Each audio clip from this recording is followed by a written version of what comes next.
Hi guys, welcome to the channel. I want to thank everyone who's been subscribing and watching the videos. I really appreciate it. I hope that this kind of gets to people and that helps people in some way, if it does, or at least informs people. And today I wanted to talk about the kind of, well, not necessarily a scandal, but certainly the shock or surprise that Rachel Reeves has been claiming around £3,700 to heat her homes just before she gets rid of the winter fuel payment for a lot of pensioners.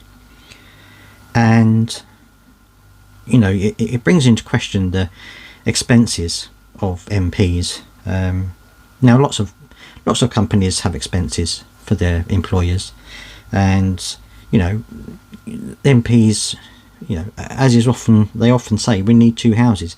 We need a house in London. We also need a house where we live normally, because you know, sometimes we're at debates are late and things like that. We can't have time to go home. Now that's all within the rules, of course, and they're allowed to have expenses up to a point. But one of the things that bothers me is the fact that they do claim a huge amount of money sometimes for these things.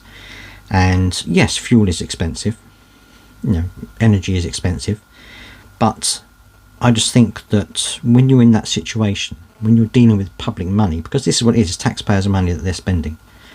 You know, if you've got a private company, some people will push the system. If they've got an expense account, they'll see how far they can go, they'll see what they can do with it, how much they can get from it. Happens a lot.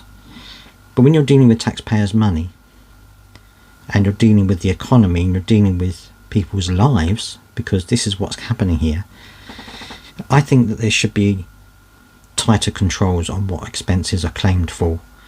I think that they should be a lot more aware that, you know, these things go public. You know, they're not secret. These things go public. And some of the things that are being claimed for are absolutely ridiculous. And this isn't just a Labour problem. I know that the Conservatives and all the other MPs do the same thing. I know this is not just a Labour issue. But they're the current political party in government. And I think that when you've got... It's the same with... you know, it's the same with Angela Rayner when she was clubbing in Ibiza. A lot of people say, well, she's a Duke, you know, she's entitled to go on holiday. Of course she is. But it's just the you know, the image of it, that she's out there clubbing, having a good time, when there's pensioners at home who haven't got a clue whether they're going to be able to heat their homes or eat. And the same has got to be said for this. You know, she claims all this money, as do many other MPs, and then they're voting to cut winter fuel payments for pensioners. And I just think there's a detachment of reality here. You know, the reality of an MP isn't anywhere near the reality of the regular person. You know, the regular person on the street. They have no clue what it's like. And they'll say, oh yeah, I came from a council estate, I know what it's like to grow up in poverty. But they forget quite quickly, I think, sometimes. And it's the vulnerable that pay the penalty. Almost all the time. And I just think it's awful. It's an awful thing to do. You know, they should be a lot more aware of what they're doing when they're making these decisions. Now, there's some that said that MP salaries should be linked to performance. So if the economy is doing well, they get more money. If it's not doing well, they don't get any money, or they get less money. And it's never going to happen. Obviously, the MPs are never going to agree to that. But I think that's a good idea.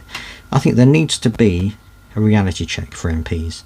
You know, they need to see, you know, from their own perspective what it's like, because then there'd be a lot more people thinking twice about these decisions. I'm pretty sure about it.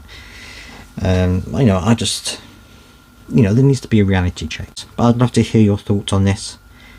Let me know down in the comment section what you think about the Rachel Reeves claiming so much money for her winter fuel, or for her fuel I should say, not her winter fuel, for her energy, and then deciding to cut winter fuel payments for pensioners. I'd love to hear your thoughts on it.